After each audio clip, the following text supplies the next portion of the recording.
साल 2023 में पारित महिला आरक्षण कानून से जुड़े 3 अहम विधेयकों पर इस समय चल रही है। दिलचस्प बात यह है कि विपक्ष महिलाओं को आरक्षण देने के पक्ष में तो है, लेकिन परिसीमन यानी डिलिमिटेशन को लेकर गंभीर आपत्तियां जता रहा है। ऐसे में सबसे बड़ा सवाल यही है कि क्या ये कानून 2029 के चुनाव तक लागू हो पाएगा या नहीं। इसका जवाब फिलहाल किसी के पास साफ तौर पर नहीं है। अगर ये कानून लागू होता है तो भारतीय राजनीति में बड़ा बदलाव देखने को मिल सकता है। संभावना है कि कई मौजूदा पुरुष सांसदों की सीटें महिलाओं के लिए आरक्षित हो जाएं, जिससे उन्हें अपनी राजनीतिक जमीन छोड़नी पड़ सकती है। कुछ बड़े और चर्चित नाम भी इस दायरे में आ सकते हैं। अब बात उस रणनीति की जिसे सरकार इस बिल को पास करने के लिए इस्तेमाल कर सकती है। इसे एक तरफ से मास्टर स्ट्रोक कहा जाता है। ये एक तकनीकी प्रावधान है जो तब लागू होगा जब एक विधेयक दूसरे पर निर्भर होता है। यानी अगर एक बिल पास नहीं होता तो दूसरा भी अप्रासंगिक हो जाता है।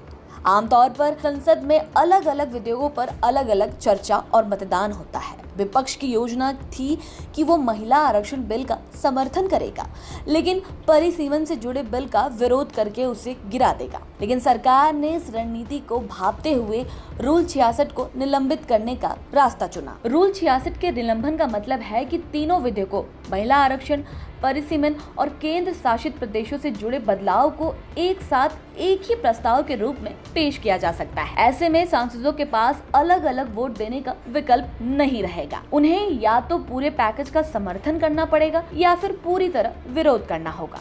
इससे विपक्ष एक तरफ से धर्म संकट में फंस सकता है, क्योंकि विरोध करने पर यह संदेश जा सकता है कि वो महिला आरक्षण के खिलाफ खड़ा है। अब आते हैं परिसीमन के मुद्दे पर, जो इस पूरे विवाद की जड़ है। सरकार का कहना है कि 2027 की जनगणना का इंतजार करने के बजाय 2011 की जनगणना के आधार पर ही परिसीमन किया जा सके, ताकि 2029 तक ये कानून लागू हो सके। अगर ऐसा होता है तो लोकसभा सीटों की संख्या बढ़ाकर करीब 850 की जा सकती है, जिनमें लगभग 273 सीटें महिलाओं के लिए आरक्षित होंगी। सरकार संविधान के अनुच्छेद 82 में बदलाव की भी सोच रही है, जो हर जनगणना के बाद परिसीमन को अनिवार्य बनाता है। इसे हटाकर प्रक्रिया को अधिक लचीला बनाने की बात कही जा रही है। हालांकि विपक्ष को आशंका है कि इससे उत्तर भारत के राज्यों को ज्यादा फायदा मिलेगा, जबकि दक्षिण भारत के राज्यों को नुकसान हो सकता है। विश्लेषकों का मानना है कि यदि 2011 की जनगणना के आधार पर परिसीमन हुआ तो केरल, तमिलनाडु, आंध्र प्रदेश, कर्नाटक, तेलंगाना, ओडिशा, पश्चिम बंगाल और पंजाब जैसे राज्यों की सीटों में कमी आ सकती है, जबकि हिंदी भाषी राज्यों की हिस्सेदारी बढ़ सकती है।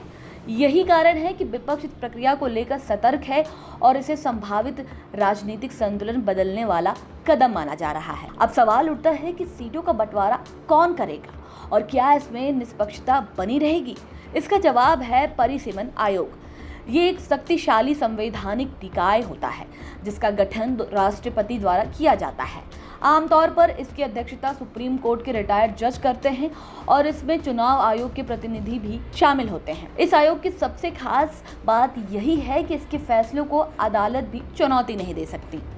संविधान का अनुच्छेद 229A इसे कानूनी सुरक्षा देता है ताकि चुनाव प्रक्रिया में अनावश्यक बाधाएं न आए। हालांकि हाल के वर्षों में सुप्रीम कोर्ट ने ये संकेत दिया है कि अगर कोई निर्णय पूरी तरह मनमाना या असंवैधानिक हो तो सीमित दखल संभव है। अब सबसे दिलचस्प पहलू किन नेताओं की सीट पर खतरा मंडरा रहा है। कुछ रिपोर्ट्स के मुताबिक अगर महिला मतदाताओं के अनुपात के आधार पर सीटों को आरक्षित किया गया तो कई बड़े नेताओं की सीटें प्रभावित हो सकती हैं।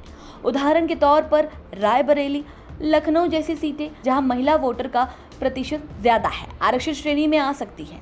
इससे कई दिग्गज नेताओं को अपनी सीट बदलनी भी पड़ सकती है। हालांकि ये सब अभी अनुमान के स्तर पर है। कानून कब और कैसे लागू होगा, परिसीमन कब होगा और अंतिम तस्वीर क्या होगी, ये सब आने वाले समय में ही स्पष्ट हो पाएगा। फिलहाल इतना तय है कि ये मुद्दा भारतीय राजनीति में लंबे समय तक चर्चा और बहस का केंद्र बना रहेगा।